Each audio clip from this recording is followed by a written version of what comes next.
Hey everyone, welcome back to Crafting with Cory.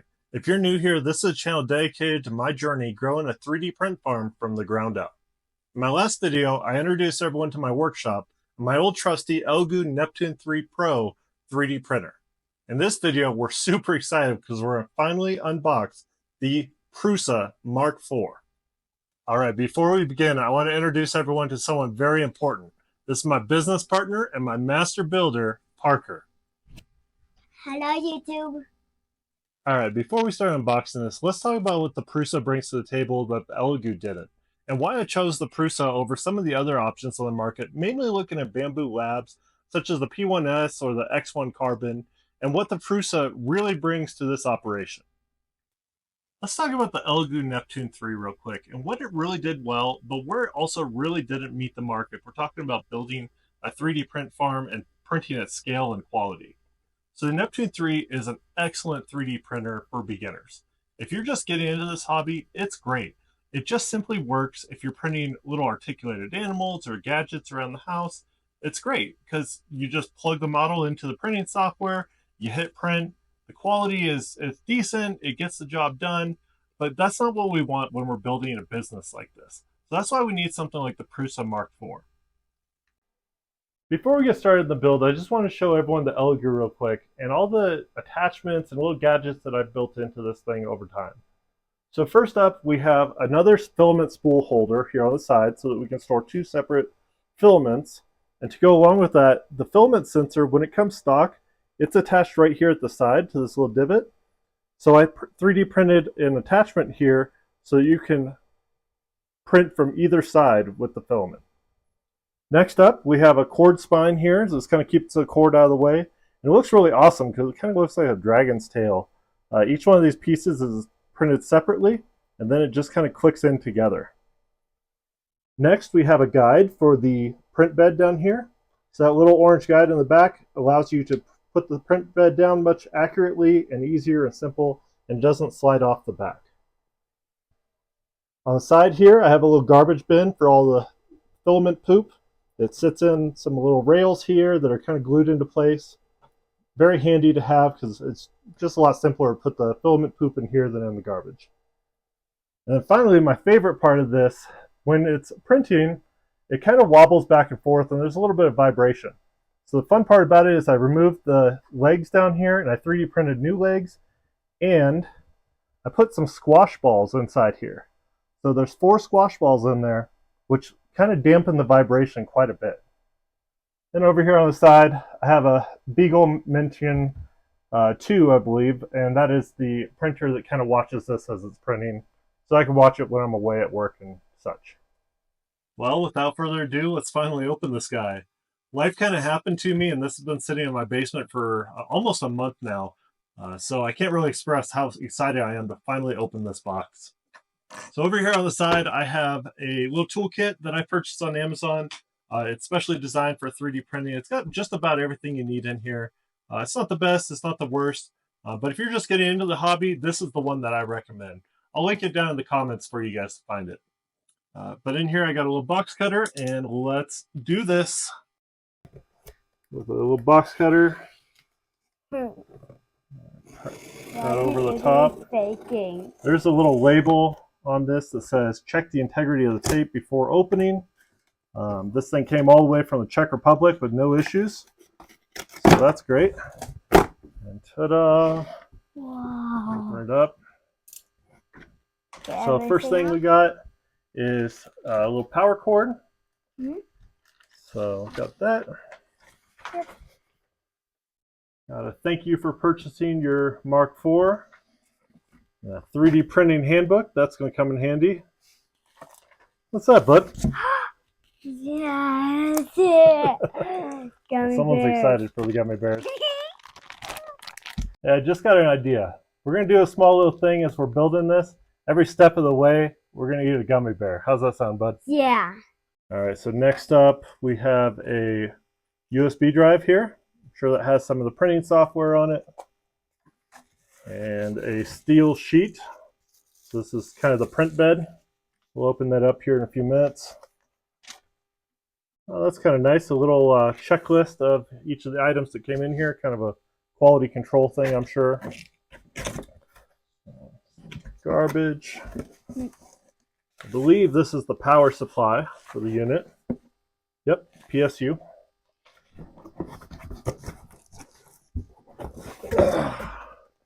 Got the motor kit. Comes all in a nice little box.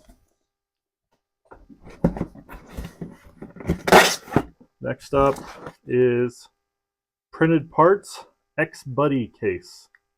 I don't know what that is, but we'll find out here in a bit.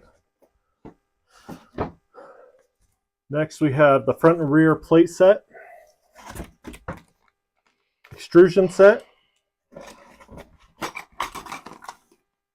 a whole bunch of rods. So this is probably going to be for all the X and Y axes.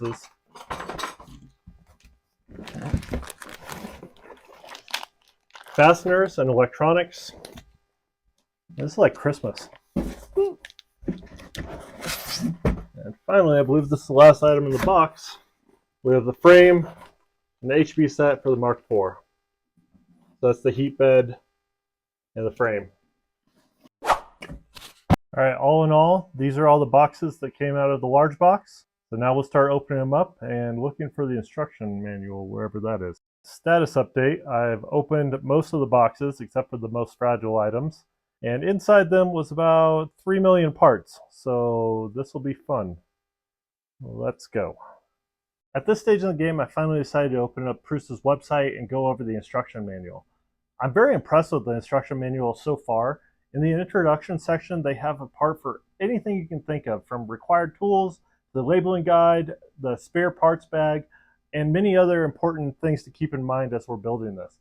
And then my favorite part is something they stole from me a couple minutes ago, and that's rewarding yourself. Making sure that we're eating the correct number of gummy bears after each chapter and not leading to devastating side effects such as sudden boost of energy. All right, finishing up steps 12 and 13 of the first part of the instructions. We've learned that failure to eat the correct amount of gummy bears will not be tolerated, and it's time for us to prepare our workspace so that we can get started in part 2. All right, we're going to jump right into steps 2 through 10 of part 2. In this step, we're going to take the frame, the extruder frames, and the front and rear plates, and we're going to attach them using all these M5 screws over here. So I've opened up 2 packs of these screws, and I quickly found out that there is a spare in each one of the packs. And that goes for all the hardware. Every hardware pack has a spare in it, which is really handy and useful as you're going through this. So to begin with, I want to stress, pay very close attention to the instructions because I will save you the time, but I installed this incorrectly.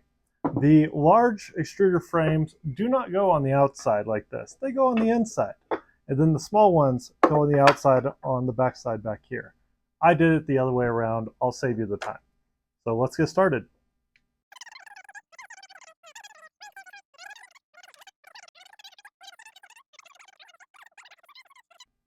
All right, we have the extruder frames attached to the print frame here correctly this time. So we have the small ones on the back, and those are on the outside, and then we have the large ones on the front, and they're on the inside. Good way to keep track of it is there's this big Prusa logo up here, so that's the front.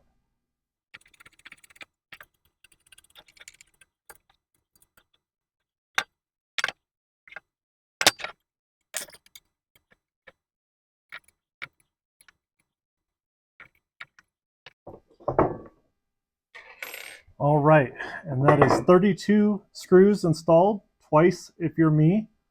We have the front and rear, so the front and the rear faceplates installed on the extruder frame and the print frame.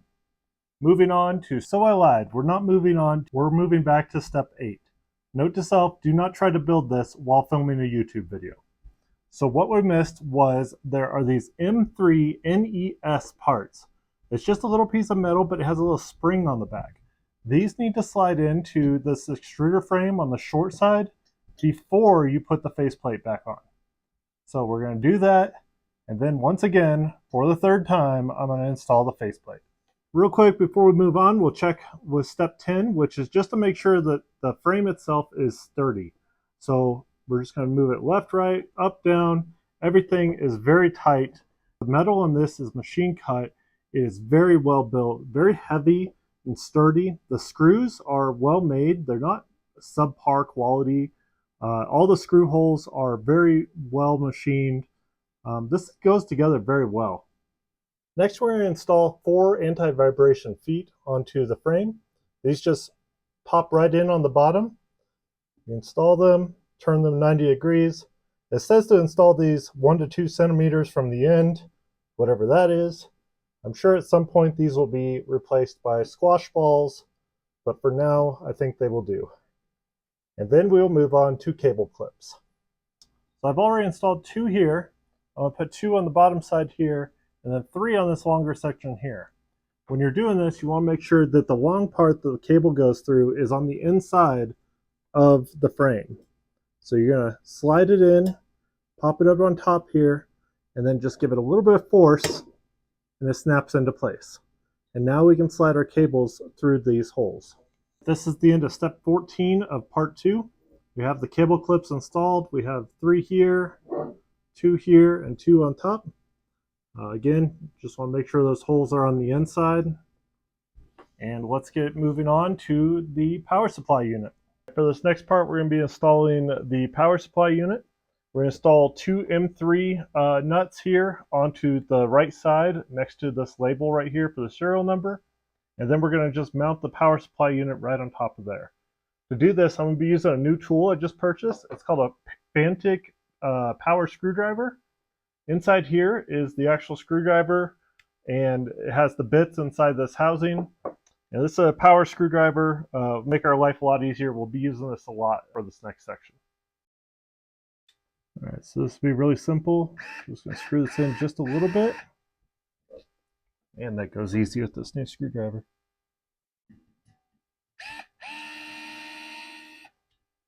Okay. I don't want to screw those in too much because we're just gonna rest this on top of it. You'll have to adjust those pieces of metal just a little bit to make it fit in place. And there we go. All right, we have the power supply mounted here. The screws are tightened, not so much that the power supply can't move. And then we're just going to slide it all the way over to the edge of the frame. We're going to use those 2 M4 nuts that we pulled out earlier to attach it to the upright part of the frame.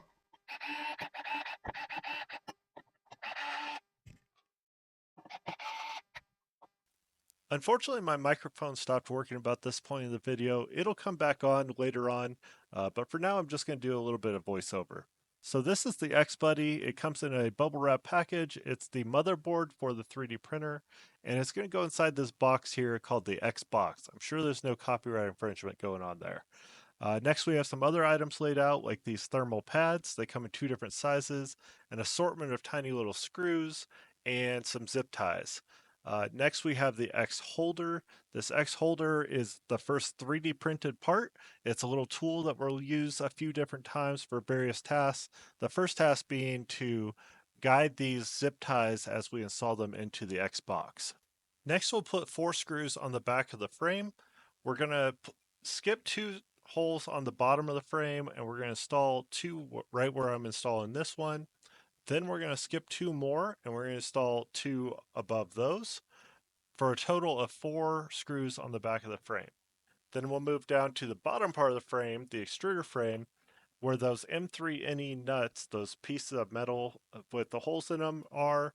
We're going to unscrew 2 screws in there, and those we don't want to unscrew too deep because the X-Buddy box is just going to rest upon those screws. So now that we have those 6 screws installed, we're going to install the X-Buddy box. It's just going to rest on top of those bottom screws. We'll have to slide the nuts left and right just to make them fit. And while we're doing that, we want to make sure that the 4 screws on the frame slide into the pockets on the X-Buddy box.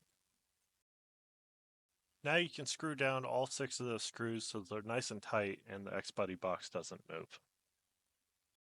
So now with the X-Buddy out of the bubble wrap that it came in, you're going to install the thermal pads on it. This is what it looks like, standard motherboard. And you're going to put the thermal pads on the 3 spots that are marked on the back of the X-Buddy. So you're just going to take that white paper off, install them face down, and this is where it's going to come in contact with the X-Buddy box. Now with the blue paper removed off of those thermal pads, you're going to install it into the box. Be extremely careful as you're sliding it in here that you don't touch the thermal pads to the box prematurely. And you're going to use that Ethernet port on the bottom left of the X-Buddy to just kind of line it up and push it into its position there. There's also 8 screws on here that you want to line up while you're doing this. Now you're going to mount the X-Buddy using the 5 screws provided. You want to make sure that you don't do what I did and mount one in the bottom right position. It needs to be in the bottom left position. So I will fix that in just a moment. Here's where the X holder tool is going to come in handy. You're going to use that when you push the zip ties through the 4 holes on the side of the X-Buddy box, and then it's going to force the zip ties to loop back around towards each other. Now that we have the 4 zip ties in place, extruded about 5-6 centimeters, we're going to flip the printer back onto its feet, and we're going to move on to the Y-belt idler, step number 26. Here's the Y-belt idler. This is our first 3D printed part. This is probably printed in PETG just based on the hardness and the layer lines. And the first thing we're going to do with it is we're going to install 2 of these tiny little square nuts, the M3NS square nuts. I already have one installed here. I'm having some difficulty with the second one. I may need to get just a small little knife or something in there. Oh, nope, there it goes. Slid right in. All right, we have one on that side and one on this side. We're going to mount it on the inside of the front plate here. The longer legs are going to face upwards, and I just used my screwdriver to poke those nuts in a little bit further. It should make it easier to attach them. I was struggling for a minute there. There we go, much easier.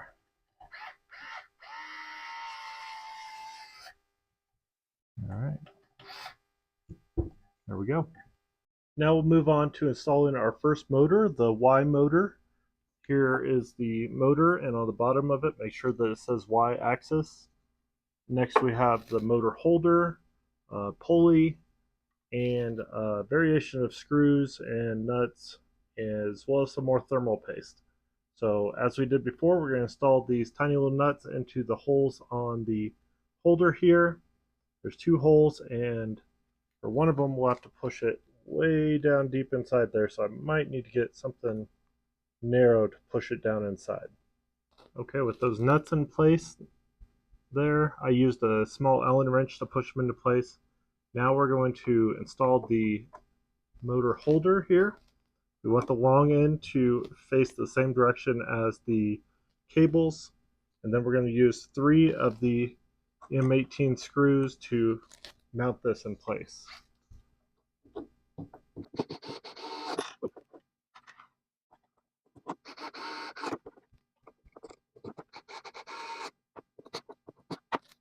This next part, we're going to take the motor and we're going to spin the motor shaft so that the flat part of the shaft faces through this opening of the holder.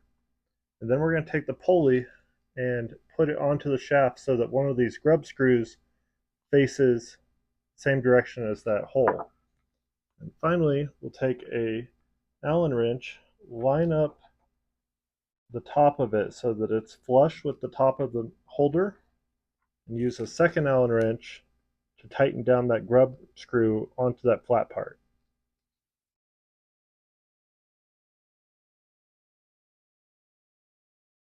Once it's nice and tight and flush with the top, we'll rotate that pulley just a little bit, and we'll get the second grub screw here and tighten that one.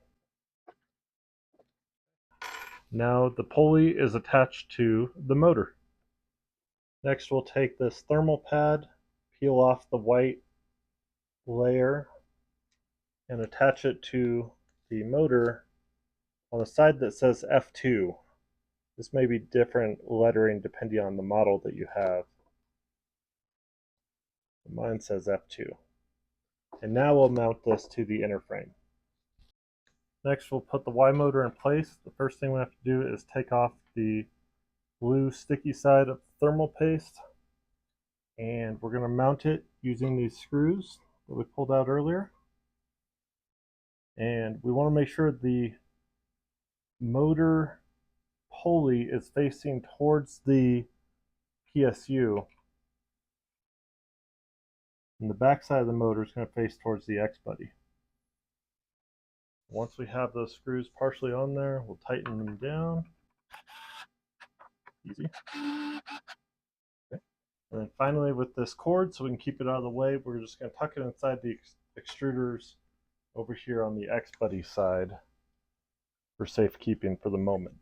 That, my friends, concludes part 2. We have the frame fully assembled, we have the Y motor mounted, the X-Buddy installed, the power supply installed, and with that, the guide says I can have 5 gummy bears. So we have them all laid out by color here.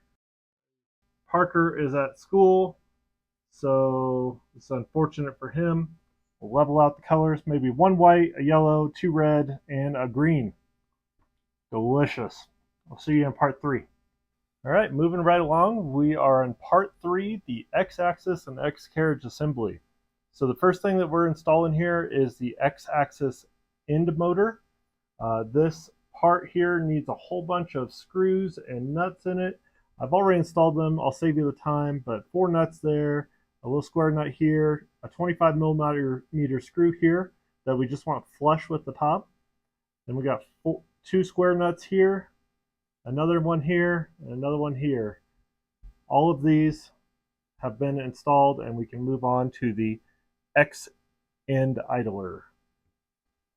Okay, same as with the X-end motor, we have the X-end idler. The X-end idler has the same, where we have many different nuts and screws that need to be installed. So I've installed all those. One note, there is no threads for the top and bottom here. These screws actually cut through the plastic to create their own threads. Next, we're going to move on to mounting the bearings. So we have the bearing clips here, 2 bearings, and a whole bunch of screws and rubber pads. Of note, if you're lucky like me, yours came pre-lubricated. So we get to skip like 4 or 5 steps here, which is awesome. All right, for the bearings, it just slides into place here on the X motor mount. And one thing to keep of note, inside this bearing here, there are a grid of ball bearings, and they need to be in an X manner. So this direction and this direction, not across like a T. So once that's installed, the next thing you'll do is move on to the bearing pads. So inside these X-end clips, there are a location for these pads to just kind of pop into place.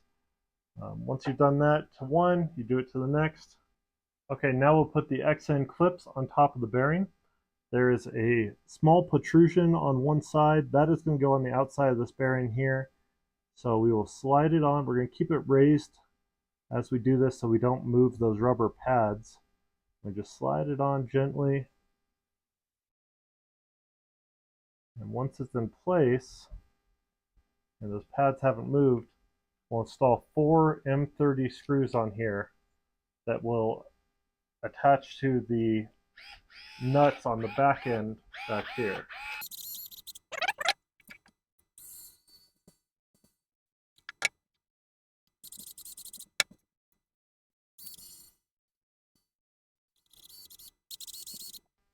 Now for the idler, we do much the same thing as for the motor mount. Slide the bearing onto there, orient this so that the clip is on the end here, and we'll gently slide that on so we don't move those rubber pads.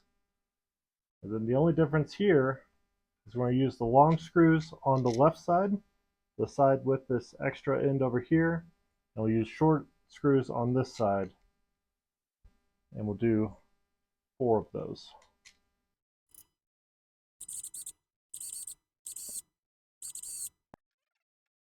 Easy.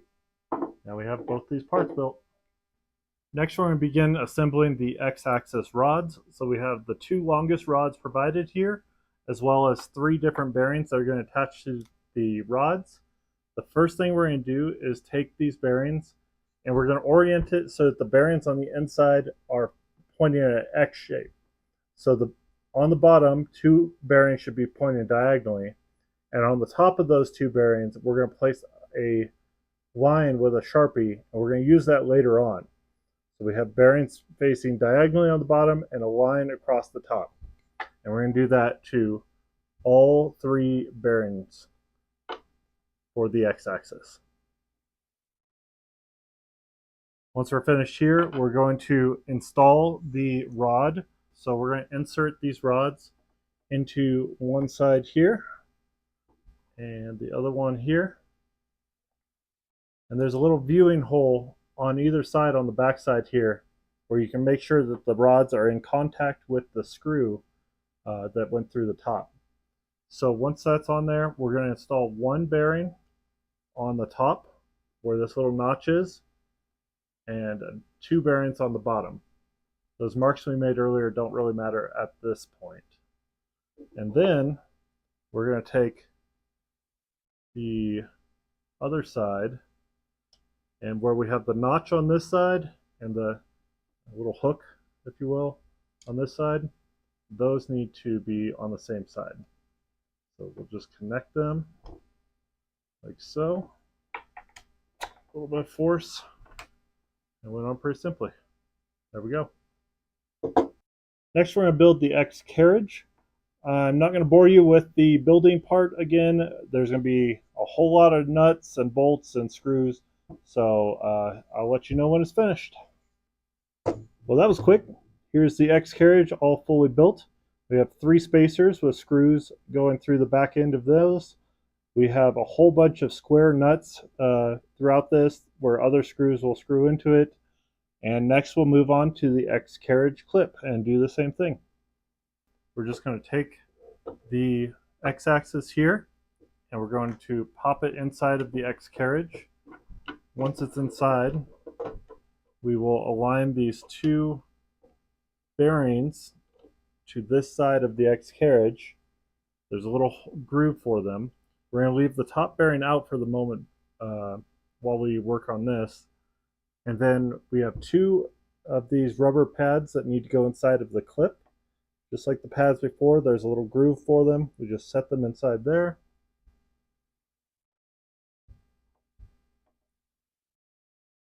Okay, got those pads in place. And then this has a little F1 on it, and that's going to face up as we cover up those bearings. Before we do that though, I forgot, those little markings, we're going to use those now. So we're going to rotate this up, and we're going to align those markings so that they face towards me, and then we'll put the clip on top of it, just like this. And once the clip's on there, we attach it with 4 screws.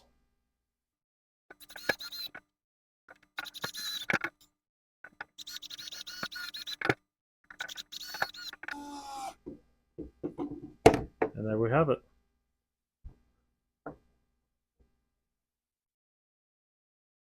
Next, we'll begin installing the X-axis motor. So the first thing we'll do is take a small little M10 screw and pop it in here. This is going to be a tension screw for the motor later on. And then we're going to rotate this so that this end, without the little extruded part here, faces this way. And the motor is going to go underneath here. And it's going to be installed by 3 screws. Now these screws go into these oval slots here. We want to make sure that the screws are on the inside of the oval slots. So we'll screw this down, and then the motor will be installed. Alright, the motor is now installed. This is what it looks like. There's that tension screw right there that kind of holds it in place. Once we screw this screw in a little bit, it'll place tension on this to hold the motor in place. And then on the back side, those are those 3 screws I was talking about in the oval holes. They're facing on the inside. Now we can install the pulley on this motor. Same way we installed the pulley on the last motor, we're going to move the shaft so that the flat part faces out so we can get to it. Put the pulley down, and we're going to line it up on the top using a hex wrench so that it's level with the top. We'll use another hex wrench and tighten down the grub screw here just until it catches, and then rotate the pulley to get to the other grub screw and tighten that one down on the non-flat part. And now we have the pulley installed. Next, we're going to install the X belt onto the X idler. So we string out the belt like this, slide it over this pulley, loop it back around. We're going to slide this inside of the idler here. And then we have this tiny little pin, and we're going to put that through this hole here until we find the little pulley. It just kind of falls into place there. And then once we find it and pull, then it locks into position. And when you pull, you'll lose sight of that pin, and that means it's in position. Next, we're going to install the X belt. It's a pretty simple process, but it'll probably take me a little while, so I'll just show you what it's done, and then we'll catch up later when I'm finished. So you're going to take this belt, and you're going to slide it into this groove up here on the top. That's the easy part. Then, once it's in this groove, you'll slide it through the hole here in the carriage, out and around this motor, back through the motor, and then clip it onto the grooves on this side. So you're creating one big loop. Okay, got the belt installed with very little trouble. Looping it around here was easy. Getting it around through the motor wasn't too difficult, but it did require an Allen wrench to just kind of pop it out from behind the hole that I couldn't reach, and then looping it back and putting it in place here. The final step is finally putting this third bearing into place, into its little groove here on the carriage, and then we want that mark that we made earlier facing up. Now that the X-axis is built, we can move it back and forth and make sure it moves smoothly. And then we can finally tighten down the clips to the carriage here. And we're going to do that in a star pattern. So top left, bottom right, upper right, bottom left. And that completes the X-axis.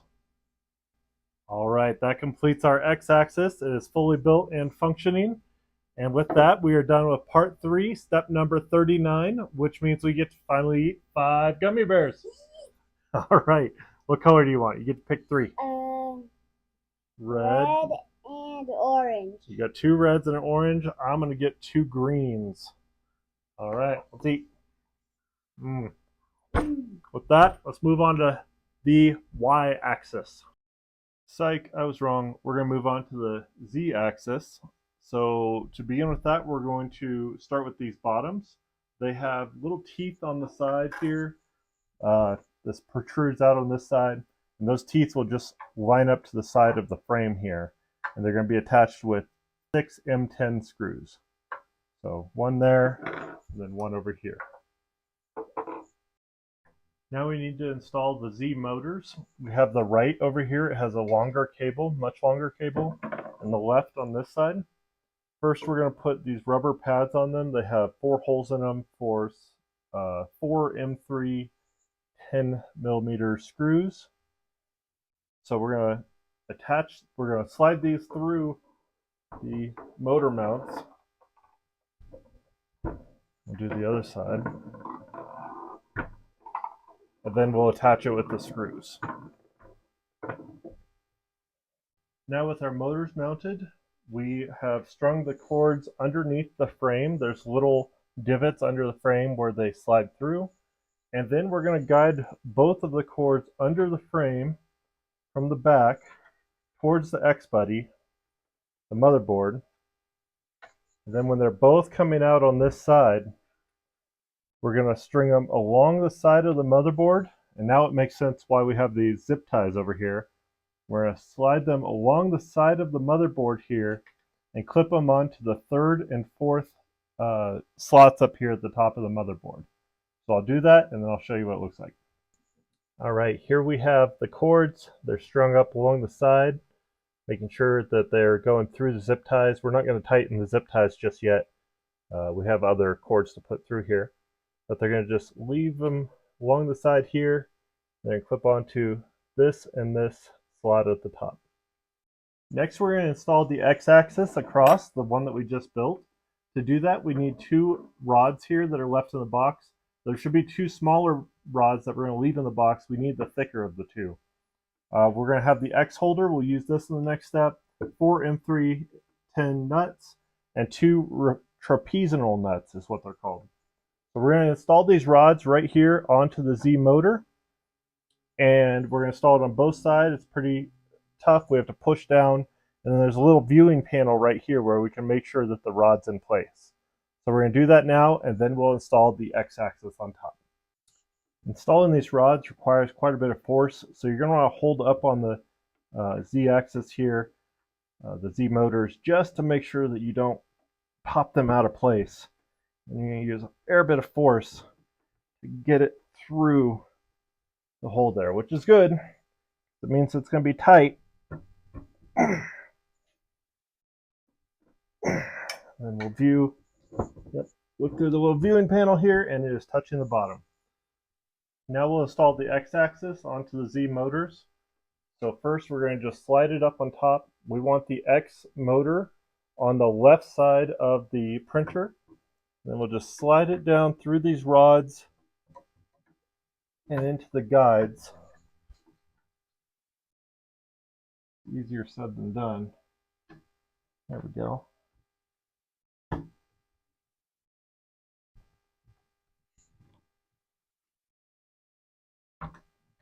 There we go.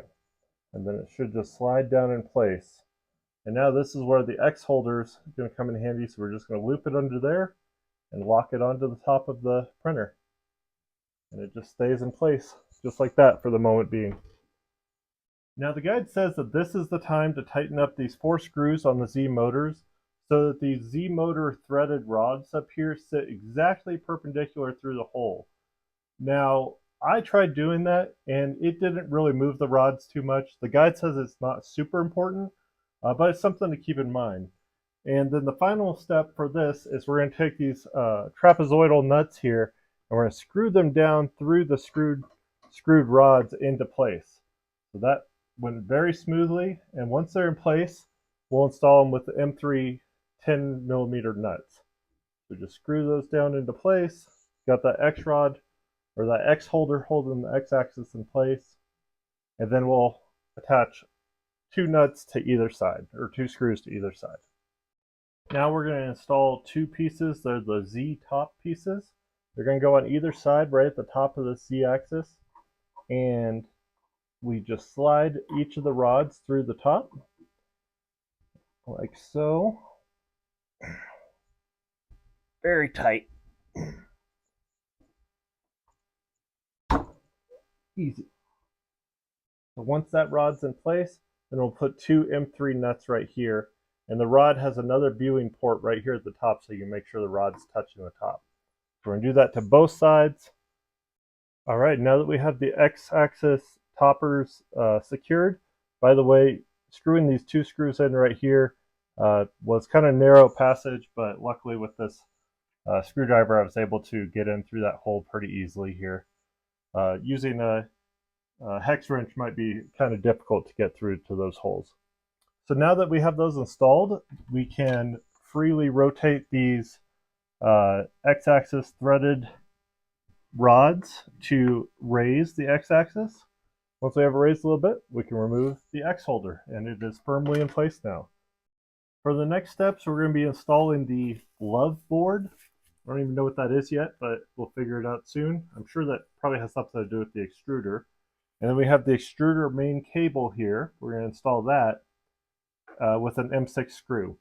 So before we do that though, we need to move the X-axis down to approximately the center here, and then we're going to move the main carriage, or the X-axis carriage, to the center as well. That one's pretty easy. To move it down though, we want to move these rods in parallel.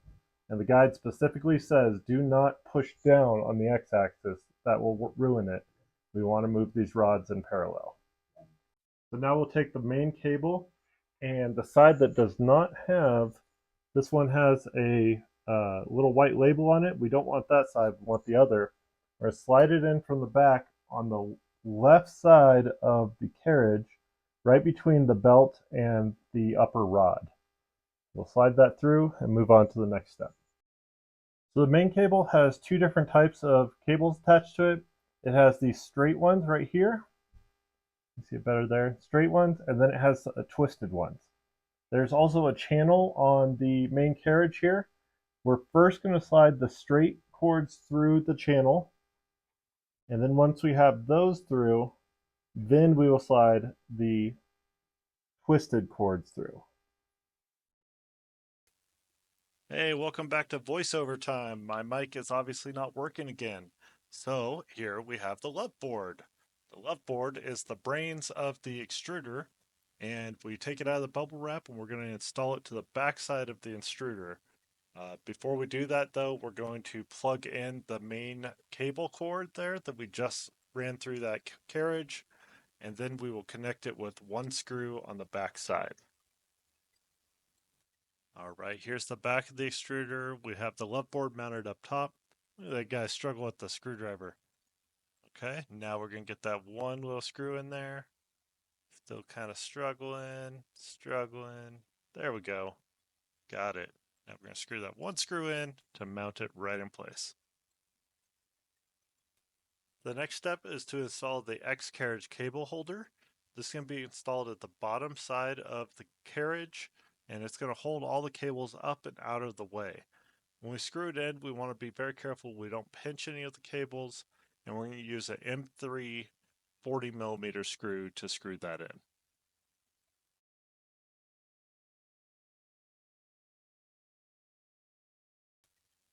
All right, next we have the X carriage back. Before we install this, we're going to put a little rubber pad on the inside where there's a little rectangular hole for it to fit into. And then we're going to move on to a piece of nylon that came with the kit. Now this nylon is going to slip into that X carriage cable holder that we just installed, and it's going to slip into a little hole on the left side and bend upwards, and this is going to be used to guide our cables.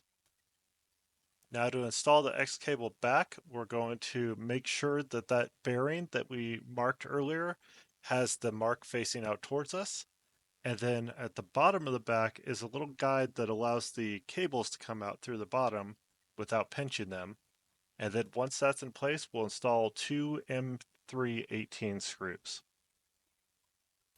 Now we'll begin wrapping up the cords. So to do that, we'll use the longest of the nylon that was provided in the kit, the 520mm, and then we're going to run two zip ties through the bottom of the X carriage cable holder before we start wrapping it in nylon. Now wrapping your cables with this nylon netting is actually pretty difficult.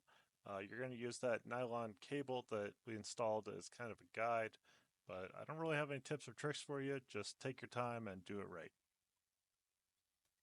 Once the cord's all nicely wrapped in that nylon, it'll look nice and neat like this. You want to make sure it's pushed all the way up to the X carriage before putting the X carriage cable holder cover on top. And then you will zip down the zip ties on top of that. There's a little spot for the heads on the left side of the cover, and you want to tuck the heads right into that little spot that I'm pointing at. And then of course grab some pliers or scissors and clip the extra.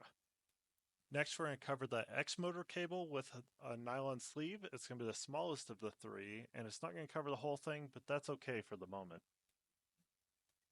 Next we're going to work with the extruder cable holder. So it has a side A right there and a side B right there.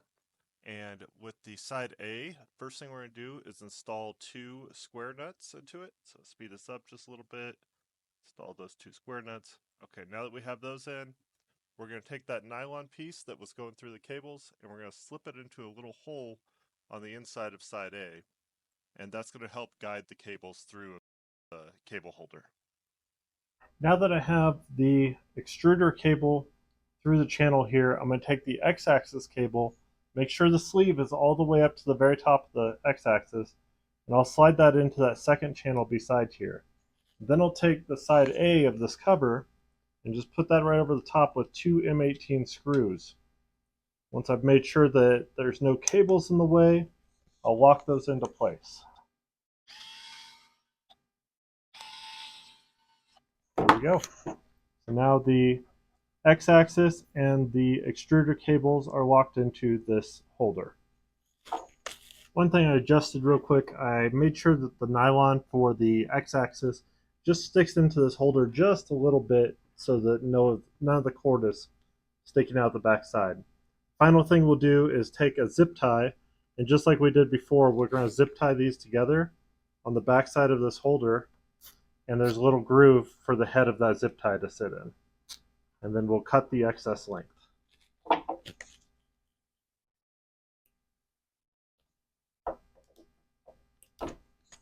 Now we're going to connect these two cables inside the X-Buddy box. So to do that, we'll just slip the cables through the top of the box here. And pull the X-axis cable through just a little bit. We want to make sure the cables are oriented correctly. So the extruder cable needs to loop up and around and down, and the X-axis cable needs to loop in front of the opening of the box. And then once we have that, we'll put two M10 screws through the top to mount this in place. All right, that completes step 33. And we completed a lot this round. We installed the Y-axis, the X-axis is now in place. We have the love board here with all the cables going into the motherboard. And it's time to eat some gummy bears. So which ones do you want? Red and orange. Okay, you got 4. We get to eat 6. So I'm going to have 2 oranges. All right, let's go. Next, we're going to be building the extruder. To do that, we're going to first build the heat sink. So we have that here. We have the Hall filament sensor, a Prusa ball holder here, a little tiny spring, an even smaller steel ball bearing, and a magnet in here. There's 2 magnets in there. We'll only use 1. So we've got these out. Let's start building the heatsink. First, we'll take the heatsink with the cord side facing up, and we're going to take the filament sensor and we're going to place it in the little hole of the heatsink where it matches, just like that. And then we will attach it with this tiny little screw, so small. We're going to put it right there on the edge. Now my screwdriver doesn't even go down this small, so we have to use these hex wrenches. All right, we have that in place. Now I thought we were going to be using this bigger spring, but it turns out we're using this tiny, tiny little spring that you can't even see on video probably.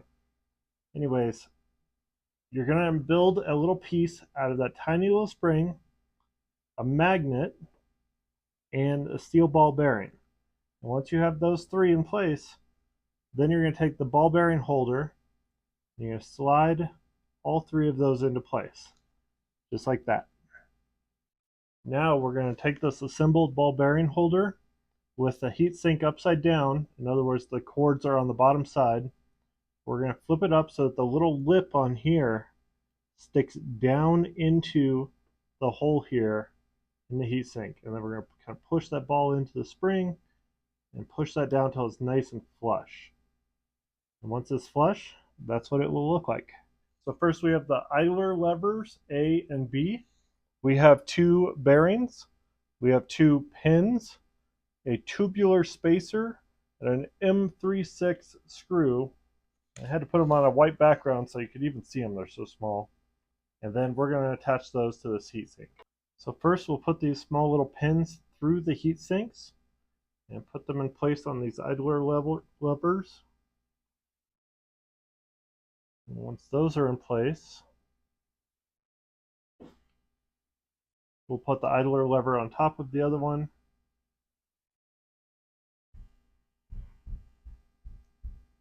Need tiny hands for this.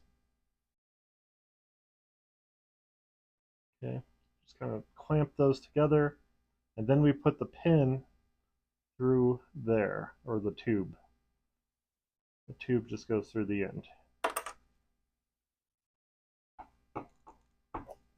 So we have the bearings right there, and we have the tube through the end. And then with the bearings facing towards you, you put that little M3 screw through there and screw that in place.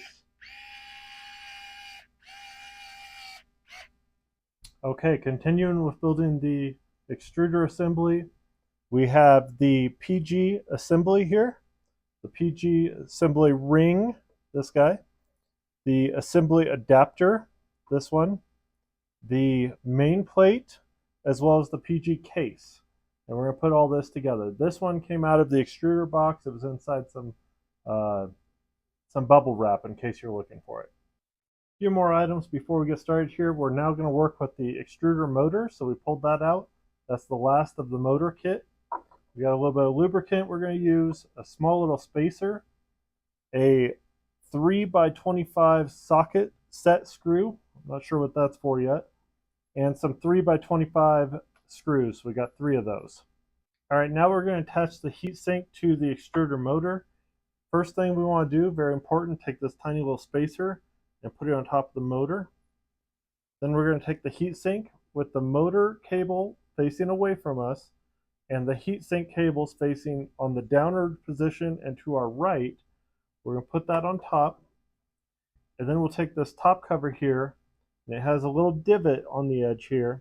That divot is going to face to our left when we put that on top. Next, we're going to take the PG assembly and the PG assembly adapter, and we're going to just slide the PG assembly onto the bottom here. And once that's in place, we're going to grab the ring, and now the ring has just an ever so slight edge on one side that's kind of carved into it.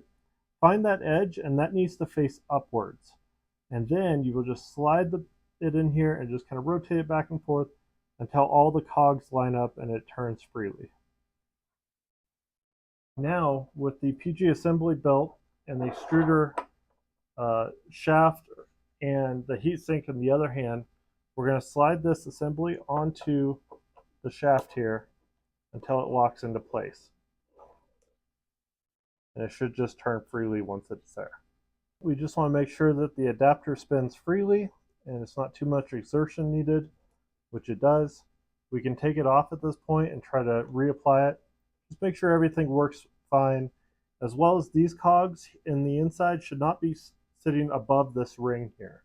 So once everything's in place and it spins smoothly, you can remove this adapter. It's no longer needed.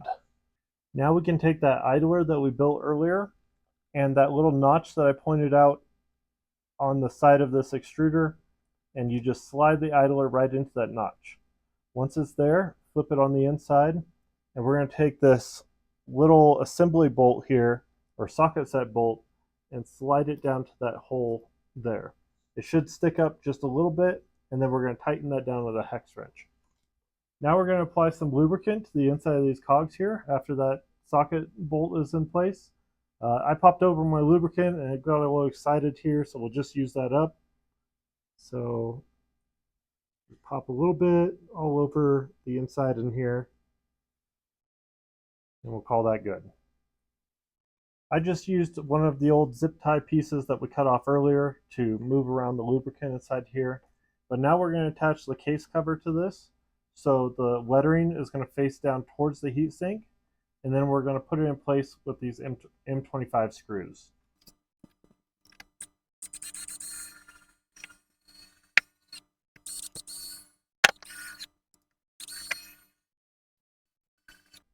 Now we'll begin assembling the idler swiveler. So we have 2 idle swivels here, an idler nut, our 2 black springs from earlier, 2 different nuts that we've never used before, 2 different types of screws that we've never used before. These are M320 RT screws, a spacer. There were 2 of those in the package, and 2 very long M30 screws. So now we're going to be assembling those swivelers. So we'll begin by taking one of these swivelers and putting one of the M3R20N screws through the top, put a spacer on here, and then we'll put the other swiveler on the other side. And then we're going to attach that with one of these small nuts. We have that nut in place, we can screw it on. There we go. And then a similar concept on the other side. We're going to take this idler nut, put it in the middle, Take one of the funky little screws here, put it through the nut so that it's all going the same direction with the nut heads on one side and the nuts on the other, or screw heads on one side, nut on the other. And we'll put another nut here, and then we're going to tighten this down. So at this point, we don't want these too tight. We want them to freely turn. So we'll just kind of finger tighten it, and everything should just kind of move. Put these two springs through these two screws, and they are going to go through the hole on this extruder on the side. There's two holes. They're just going to kind of sit in place. And then once those are in place through the hole in the extruder, we'll put this little idler down here on the bottom, and we'll screw it onto the idler. Takes a little finessing.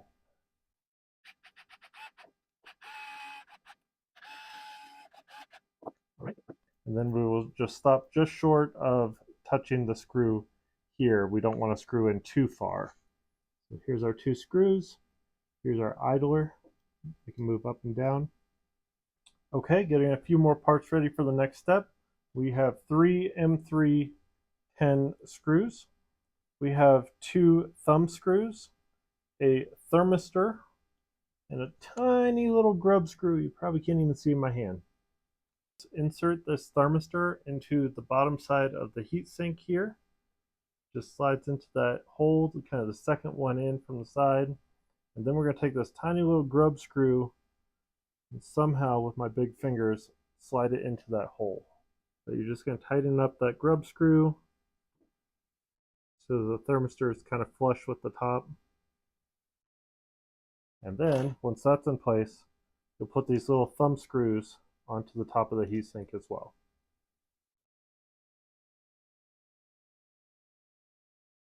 Okay, finally we are going to install the extruder onto the carriage up here. The little thermistor, there's a notch here in the carriage that we just want to slide that through, make sure it doesn't get pinched. And then we'll use 3 screws to secure this in place.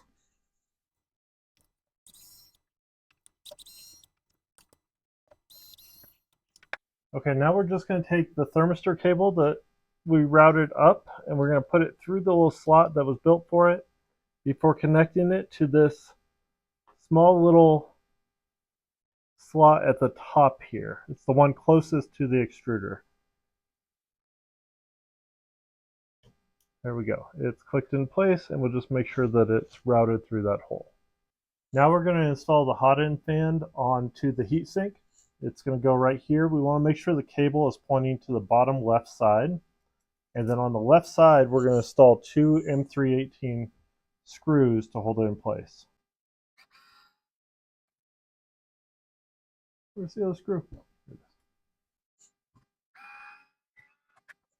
All right, hot end fan is installed. Extruder still moves left and right. All right, now we'll take the cord to the hot end fan. We'll guide it through these thumb screws and connect it to the bottommost connection port here and just click that in place. There's not a whole lot of cord left on there, so make sure it's just kind of tucked in there. Now we're going to install the hot end assembly. It has 2 cables on the left side and then the hot end metal piece. That is going to go in through the bottom left of the extruder. And when we insert it here, we're just going to move these cables out of the way to the left for the time being. And then we're going to turn it in place so that the hot symbol faces forward. And once we get it up in there all the way, we're going to tighten down these thumb screws here. Quite a bit. Okay, so those are in place. Hot end assembly is facing forward. And now we're going to worry about these cables. So I don't personally like how the extruder fan's cables are sticking past this channel that we need to route these cables through.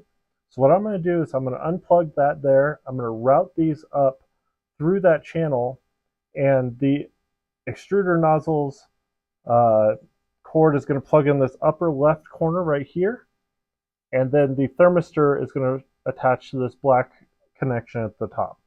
So I'm going to do that now. Now we'll begin assembling the fan door.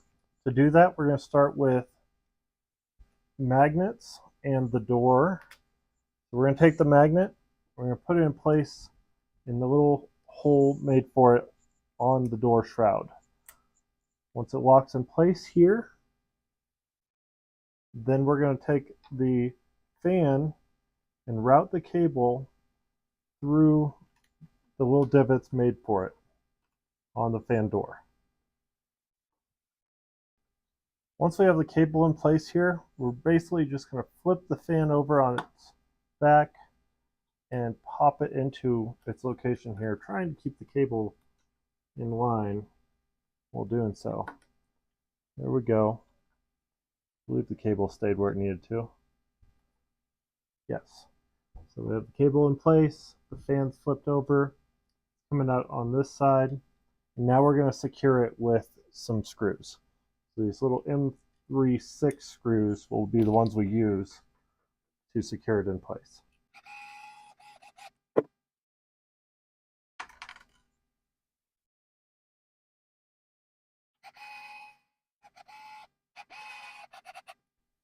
Okay, with the fan on its back and the cord sticking out of the upper left, we're going to take the fan shroud and we're going to just connect it right here. It fits into a nice little slot here, and we're going to connect it with two M10s.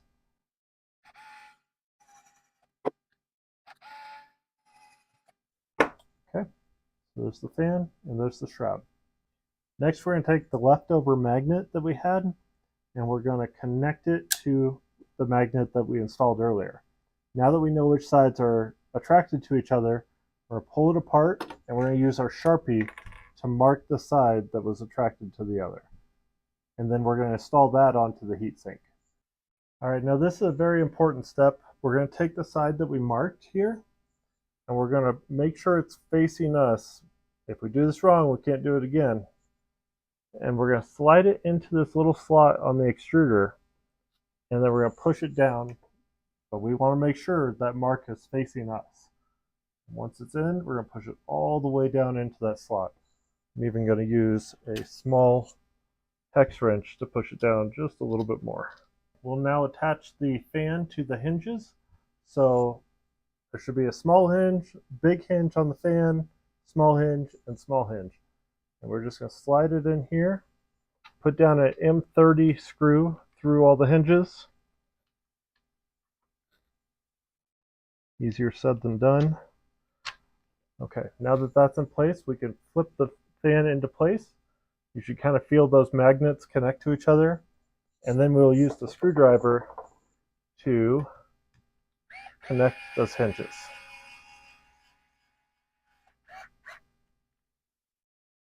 Maybe back it out just a little bit so it's loose. And now the fan can move back and forth. It may catch on these cables just a little bit. Just pull them up out of the way and then it should flop right back into place. Okay, now we're going to connect these three cables that we didn't connect earlier. The top one's very simple. Just pop it down into place. Make sure it's going the right direction. And then the little white cable coming out of the extruder, that's going to go on the bottom side here.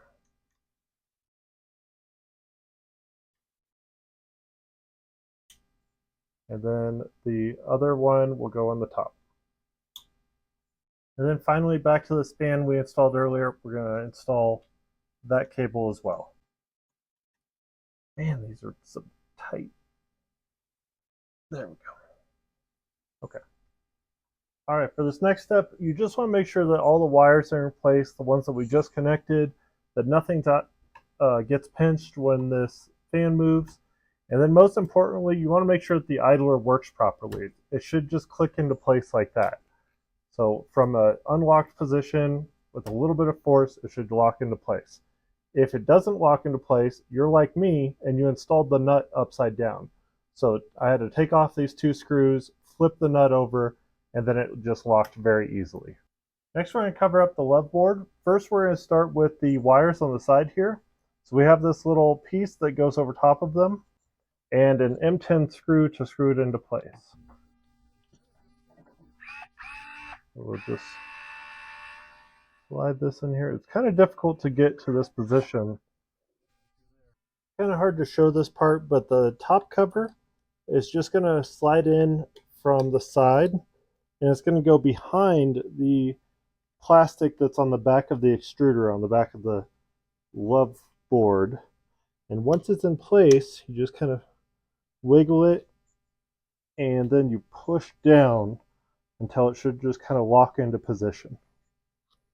And all the cable should be behind this piece. For this next step, we're going to adjust the tension on this belt. We want it to kind of be how it is right now, where it just kind of strums like a guitar string. But to do it, we first need to loosen these three bolts here. And then on the inside of the belt, right behind the rods here, there's a little tension screw. You just want to screw that just 1 or 2 turns, just to see if it's tight. And once it's good to go, you're going to tighten these screws back up again. Hey, check it out. We completed an extruder assembly. It works just fine, moves back and forth. I don't know what else I'm mumbling about in this video, but I'm probably mentioning something about buy some microphones that work. I'm so sick of these crappy microphones I bought off Amazon. I'm going to buy some good ones for the next video. So now it's Haribo time. We're going to eat some gummy bears, get 5 gummy bears this time, and we'll move on to step 7, which is the LCD assembly. See you there.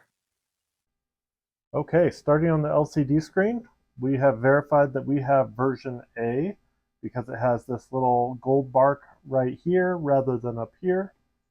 We have that. We have the cover, the 2 supports, a variety of screws and nuts over here, a PE fasten, and a reflective sticker set. So the first few steps, we're going to insert these square nuts inside the holes on these supports. They go in pretty simply. And then once we have these nuts in on both supports, we're going to take this reflective sticker and put it on the inside of the LCD screen cover. After we have the sticker in place here and the nuts put into the supports, we're going to put the support over the back of the LCD screen. There's a little hook on the front here that helps you line it up. And then on the back is where the screw is going to go. Before we put that screw in though, we're going to set it, before we do any of that, we will pull off the screen cover, just like that. And then with this in place, we're going to put it into the holder here. Now we're going to attach the support to the LCD screen with an M8 screw.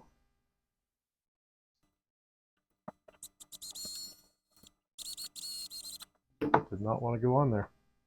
And then from there, we'll attach the We'll attach it angled upward, and we're going to attach that with an M8 as well. There we go. So the Feston just kind of angled like that. The left side support is going to have 2 screw holes, so we're going to attach both those with M8s.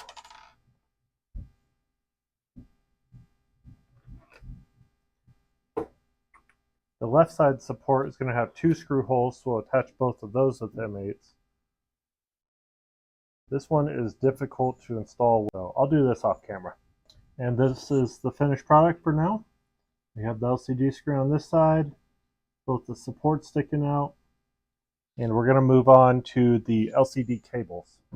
Okay, next we have the PE cable and the LCD cable, as well as 4 M10 screws we'll use. Start with the PE cable. We're going to slide it into this orange connector right here. We want this little safety hook right here to face towards the triangle on the board. So we'll just slide that into place and connect it. And then with the LCD cable, we're going to just slide it onto this Fasten, and we'll just slip it in there. And we want the little rounded parts to face downward. Just kind of wiggle it back and forth, and there it goes. Next, we'll put on the knob. So on the inside of here, there's a little triangle and we want that to face towards the flat side of the knob. Next, we're going to attach the LCD screen to the front of the printer, and we're going to do that with 4 screws. These M10 screws that are just going to screw into the back side of this front plate here. We ran all the cables underneath, and then shortly we are going to run them through the cable holders we installed earlier. Now that we have the LCD screen installed, we are going to run these cables through these cable hooks all the way to the back of the printer. So once we have it through each one of the hooks, just slide it underneath here and it'll connect back to the X-Buddy in the back. More cables. We have 2 X-Buddy power cables. They're these red and black ones. We have a power Fanttik cable, this black and white braided one. We got 4 zip ties and a PSU cover. It says Prusa on it. And we're going to now connect these pieces to the PSU.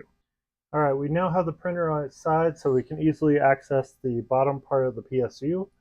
We're going to unscrew this screw right here beside these 4 screws. It has a washer attached to it, so we want to make sure we hold on to that because we're going to use those again very shortly.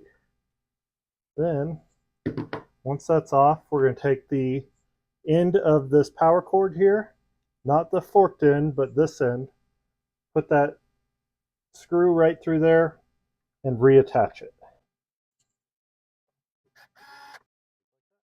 All right, now we're going to connect the X-Buddy power cords. So the way to keep this in mind is these 2 on the left, closest to the one we just installed, are red, and these 2 are black. Red and black, and then red and black again. So we're going to unscrew these screws and then put those on there. And that's what it should look like. Okay, now we'll take the power Fanttik cable. We're just going to plug it into this black connector here.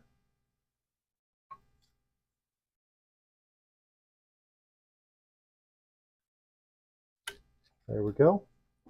And then once that's there, we'll kind of route this alongside those power cables, and then we're going to put the cover on. And it just slides right there and gets secured by 2 screws.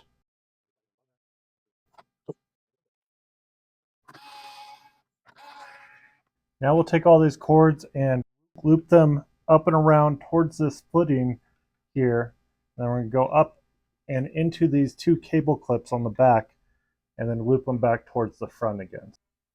Okay, now that we have these cables looped from the back heading forward, we're going to take this Z-axis motor cable right here, loop it through this hole, and then we're going to use a zip tie to go in front of it, and then loop back around through the other hole on the other side and grab a hold of that cable so that it stays in place.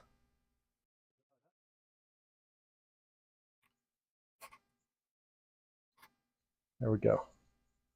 So now that cable is zip tied in place right here.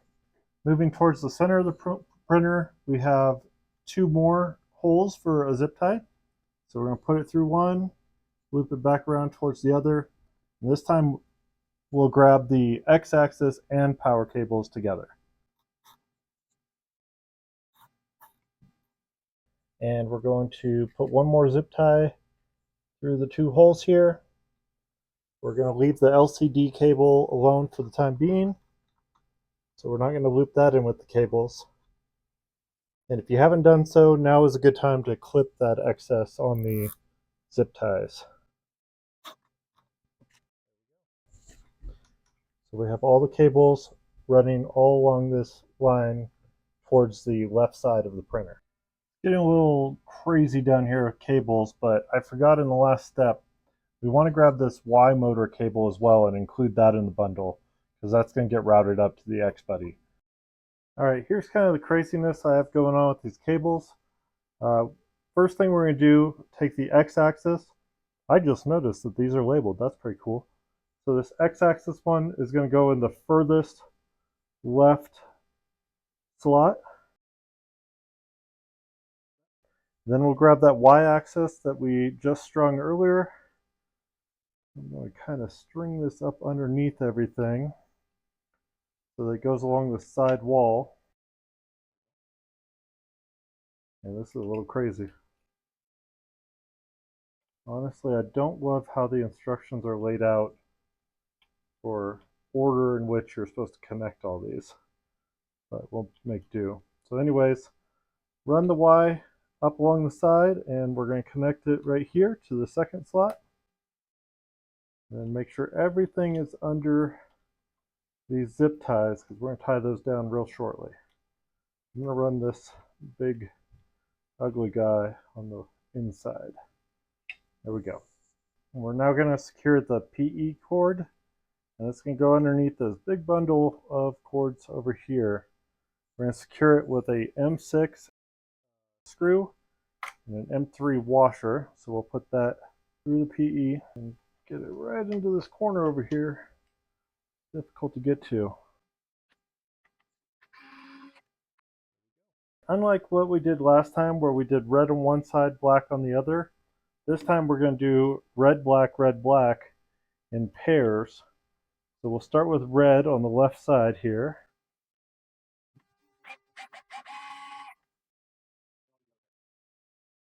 Now this is very critical because if you install these incorrectly, this could really damage your machine and the power. Okay, now that we have these installed properly, we're going to install the power panic cable. And it just goes in this little slot right here in the corner of that. Cable chaos.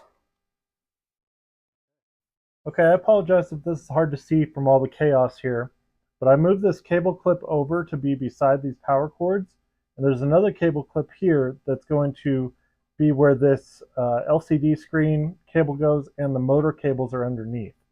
So we're going to connect zip ties through these cable clips. There's two holes on top of each other. We're going to go through the top hole. We're going to loop around, and we're going to come back through the bottom hole.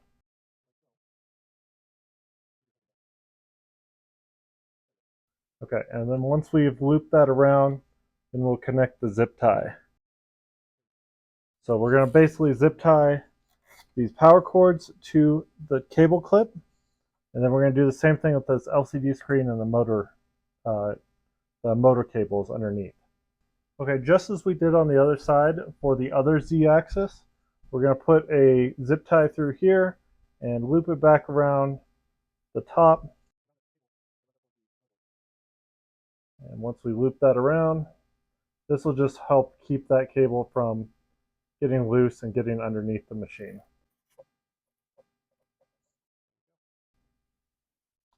Our final two connections. I'm going to get the extruder cord here. I'm going to plug that into this large white socket, like so. Then we'll get this LCD screen cord. And we need to plug this in as well. So there's an arrow at the top of the board, and we want to make sure this little clip here goes towards that arrow. All the cables should be going against the wall. Well, it's late at night and we just completed part 6. We're ready to move on to the Y carriage and the heat bed assembly. Unfortunately, everyone's asleep right now besides me, so we're going to hold off on the gummy bears. We'll eat them all at the end. Let's get started on step 7. We'll begin with the heat bed assembly here. We have the heat bed assembly, we have a red and black cable that go to it, and we have an assortment of screws, washers, and nuts. So beginning with the black cable here, not the side that has the label, but the other side, we're going to attach that on the corner here that says ground. It says GND. So we're going to first put a washer down, and this whole thing's magnetic, by the way, so that's going to make it difficult. But we'll first put a washer down, and we'll screw a screw through there and attach it with a nut on the other side. And we'll just leave that loose for the moment. Now we're going to do the same thing with the red wire. Once again, we want to use the side without the label on it. We'll put a washer and a screw through there, And on the back side, we're going to attach that nut. Now we want both of these to angle in towards each other so that the cables are together. Once we have that, then we can tighten it down using the little wrench that came with the kit. For this next step, we have a piece of nylon. We have the cable cover, the heat bed cable cover top and bottom, and a few screws and nuts. We're going to start with the heat bed bottom, and we're going to put in 3 nuts into the holes on the heat bed bottoms. Okay, now that we have the nuts in place here, we're going to slide this thermistor cable through this hole in the middle of it. And we want the 2 larger holes to point back towards the heat bed. Then once we have that through, we'll grab this piece of nylon and it's going to go through the hole closest to the hole that you just pulled the thermistor cable through. So we're just going to stick it through there. We don't want to stick it through too much, but just kind of leave it there at this point. And we want the nylon to curve back towards the heat bed. So now we'll move this part back towards the heat bed. We're going to just slide it back there, trying to keep this nylon piece in place. It's kind of difficult because we need to get up underneath the nuts on the back end of these and then put another M10 screw through the middle here, and hopefully it'll catch on the back side. So then we'll just tighten it down all the way, and now we have the thermistor cable coming through the middle. We've got the other 2 cables alongside it and the nylon coming out through the top. And now with all these cables in place, we can begin putting this nylon thread around all the cables. We'll start up here at the top and we'll work our way all the way down through the cables.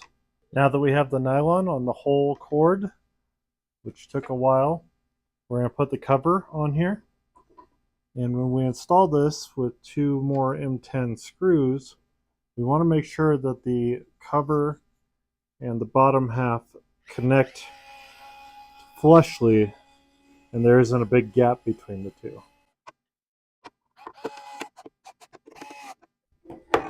And that's what it should look like. Setting the heat bed aside, we'll move on to the Y carriage. So here's the Y carriage.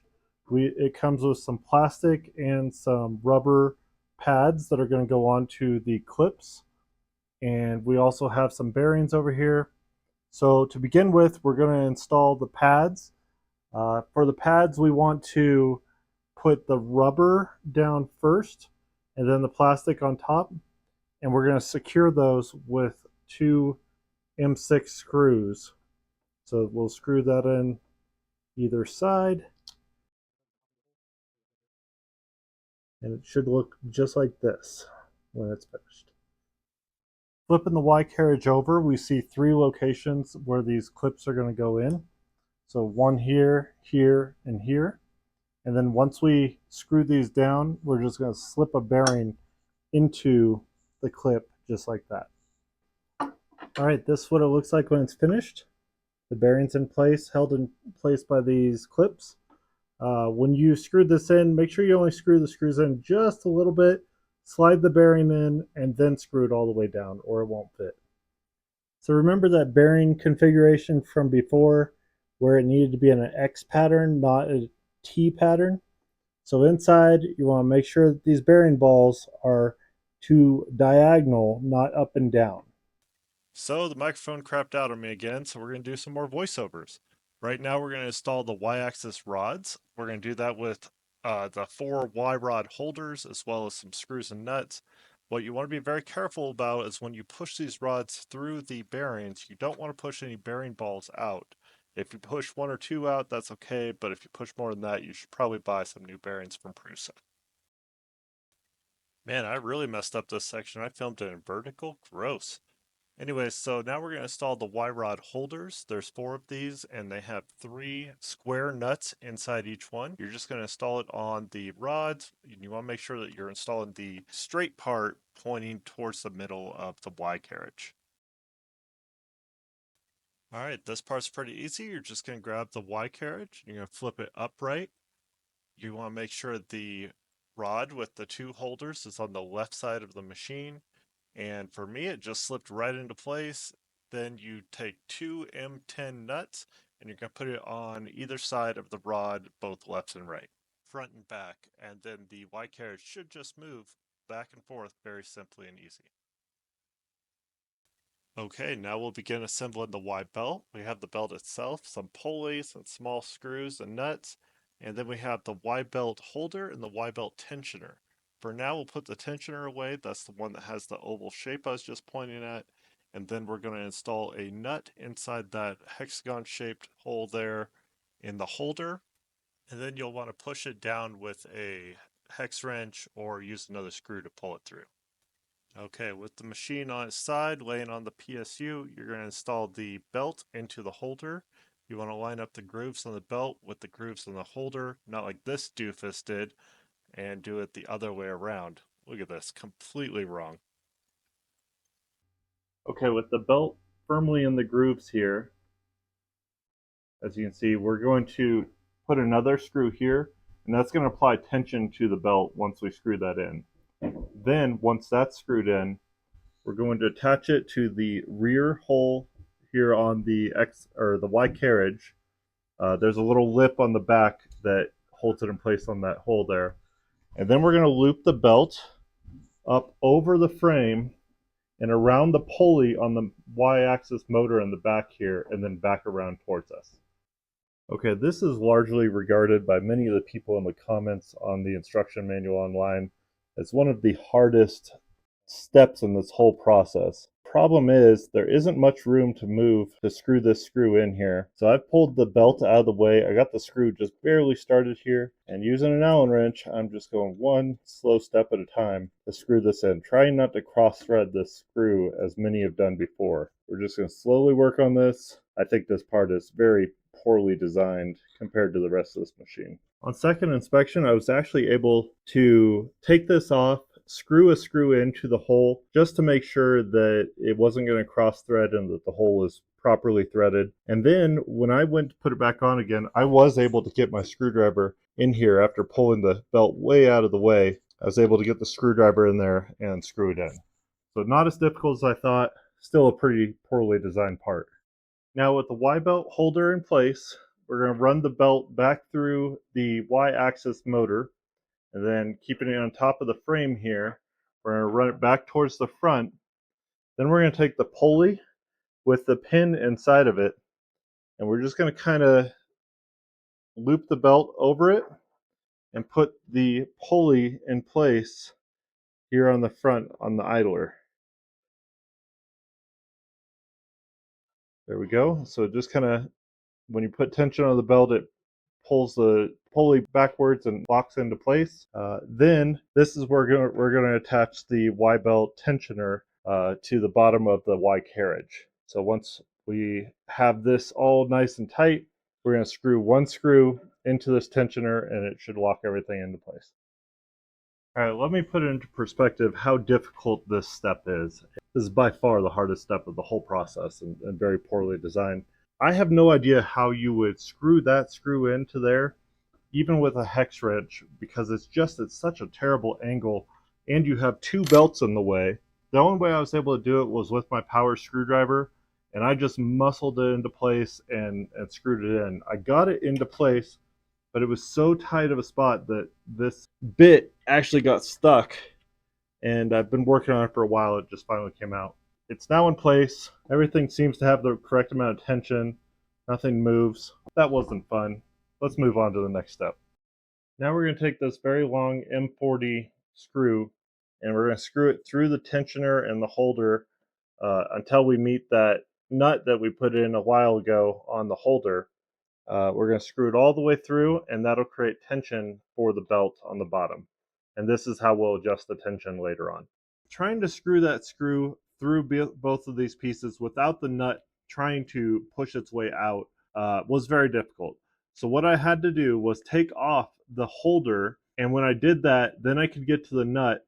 I screwed another 40 millimeter screw into the back side of the nut, not the side we're trying to attach the tensioner to, just enough so that I could have hold of the nut and then get another Allen wrench on this side of that new screw. And then I could put tension on that new screw to push it up and hold the nut in place while also coming down to the top to push onto this screw just until it bit into the nut on the inside. Really difficult. And then after I got all that done, then I had to try to reattach the holder with the two pieces connected, which wasn't too difficult. But basically, you want that screw to go through just enough so that it touches that nut and creates tension. So once again, just to check the tension of the belt, we're going to use Prusa's website that they have on your phone, where you can strum the belt and you want to try to make sure that it's the correct amount of tension. If it's not, you're going to unscrew that 40 millimeter screw there underneath the carriage in order to create the correct amount of tension. Now we're going to install 8 expansion joints on all these corners on the Y carriage. To do that, we're going to start with these 6 millimeter round screws. We're going to screw them in individually, and then we're going to slide these expansion joints onto the screw. They're just going to go right over the top of the screw like that, but we want to make sure that they are staying exactly in the middle of these little recesses. We want to make sure that it stays right in the middle of these recesses and not over on either side. This is very important. Okay, we have all 8 of those expansion joints in place. One thing I figured out is they don't slide in from the outside of the carriage, they slide in from the side. And they do that so that they can sit properly in those grooves. And then once you have them in place, you're going to use the tiny little hex wrench that came with the kit and screw those down in place. Okay, now we're going to install the heat bed. To do this, pretty simple. We're going to take this small little 5.5 millimeter spacer, put that right there in the middle. Then we're going to put the heat bed on top and use the 14 millimeter flathead screw to screw down through the middle and screw the heat bed on. And then we have 8 of these little miniature screws that are going to go on all the sides of the heat bed. Okay, we have the center screw in place. Now we're going to get all of these.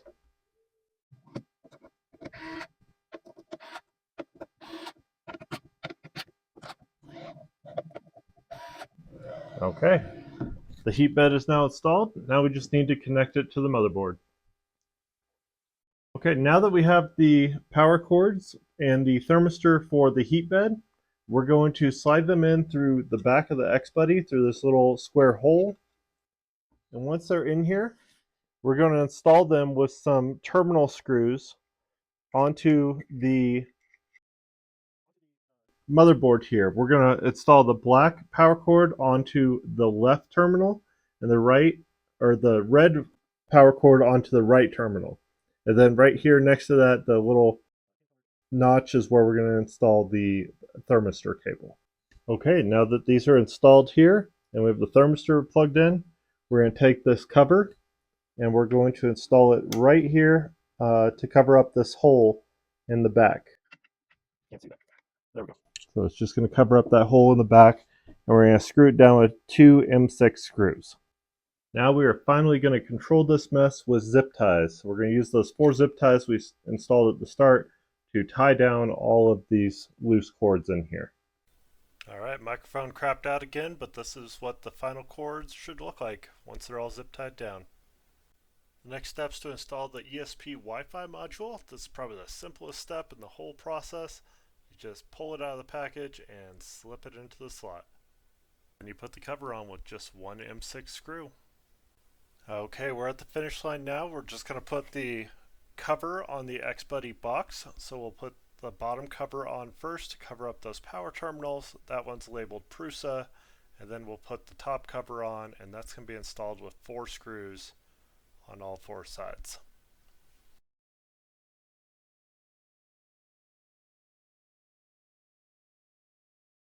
Okay, I lied. The Wi-Fi module was not the easiest part. This is assembling the spool holder. Insert one side, turn, insert the other side, turn. Now the filament guide's pretty simple as well, just two plastic tubes that go into either side, secured in place by two nuts and two screws, and then you'll put a nut and a screw at the bottom to apply tension to hold it onto the filament mount. Now mounting the filament guide onto the frame is very simple once you've secured the filament guide to the filament mount, and you just kind of click it into place. Do the top first, not the bottom like this dummy. All right, that completes part 7. We're ready to move on to part 8. Part 8 is the pre-flight check, which just means we're at the finish line. And it also means that we get to eat some more gummy bears. But unfortunately, Parker's not here right now. So that's 6 gummy bears from last night, 5 from today. It's going to be delicious. Let's move on. Delicious. Okay, just a few touch-up items now and things to install. So first we're going to install the steel sheet. We're just going to slide it into place here. The print bed is magnetic, so we'll just kind of slide it to the back until it touches the screws in the back that stick up. We'll just lock it into place. Using the USB drive that came with the Prusa, I'm going to install the most recent firmware for this printer, and then we're going to plug it into the side of the LCD screen here, so we'll have the most recent firmware. Okay, I have the Mark IV in its place of honor here next to the Elegoo. We have the USB drive with the new firmware installed on it. We have the filament that came with the Prusa, and we're ready to start. So one of two things is going to happen. It's either going to explode, or it'll tell me that the firmware is ready, or we can start the wizard self-test. So here we go. Flip a switch. I hear fans. New firmware available. Once it's done waiting, we will flash the firmware.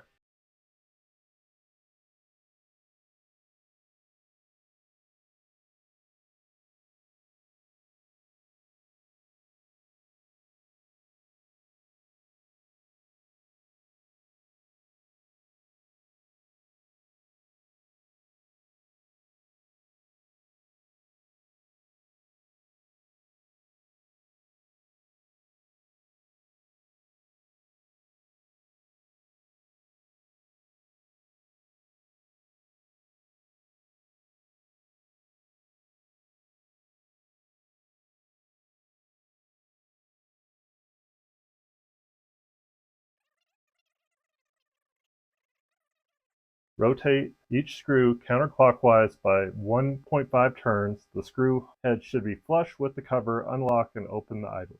Okay, we've unscrewed those screws 1.5 turns. Unlock the idler. Okay, we have the screws retightened. Close the idler. Filament sensor calibration. We need to start without the filament in the extruder. Please make sure there is no filament in the filament sensor. Is filament in the sensor? No. Insert the filament into the extruder until the sensor detects the filament.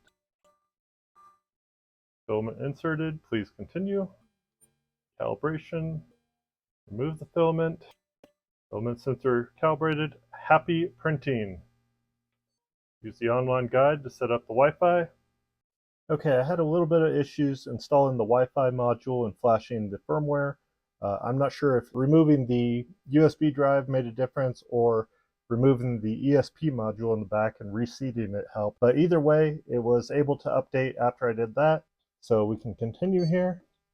Had a few more issues loading up the Wi-Fi credentials. Ultimately, what I had to do was take the USB drive, plug it into my computer, and load up the Prusa Slicer software, which immediately recognized the device and was able to upload the credentials for my Wi-Fi. As soon as I put the USB card back into the printer here, it accepted them and everything was good to go. So that completely finishes the entire wizard. We are 100% done here and we are ready to do our first print. But before we do that, I've got 14 gummy bears here to eat and Parker's not here to help me. So I'm just going to gobble them all up. Delicious. Okay, we have the filament loaded. Let's print our very first benchy. If you didn't know, Benchy is kind of the benchmark test for most printers to check for speed and accuracy. And print. So I thought it'd be fun to do a test side by side with the Elegoo and the Prusa to see which one prints faster. So we'll speed this up a little bit and see which one wins. So you notice right away that the Prusa is just finishing up its calibrations and the Elegoo is just beginning. And by the time the Elegoo finishes its calibration, the Prusa's nearly finished the whole of the Benchy, which is kind of ridiculous.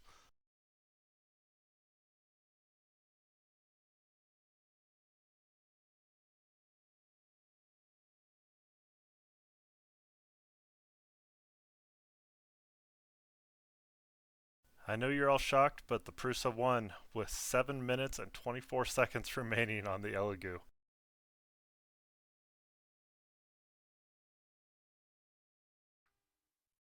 Well, guys, thank you so much for joining me while I built this Prusa. I hope you were building one alongside me, or you're going to build one again shortly for yourself. It was so much fun to build. I wish I didn't have to build it while making the video. That would have probably been even more fun for myself. But at the end of the day, I learned a lot. I learned that I can't rely on these little lapel mics. I'm probably going to do voiceovers for my future videos for the most part. And I'm so excited to start using the Prusa. I currently have something building for a coworker. I've built a few other things. They've turned out fantastic. This thing's fast, it's efficient, it's easy to use, and it pushes out quality products. Man, these things turn out so much better than the Elegoo, and they're so much easier to make. But with that being said, thank you so much for joining me again. Smash that like and subscribe button, and I'll see you again shortly. Hopefully my next video won't take as long to push out as this one, but we'll see.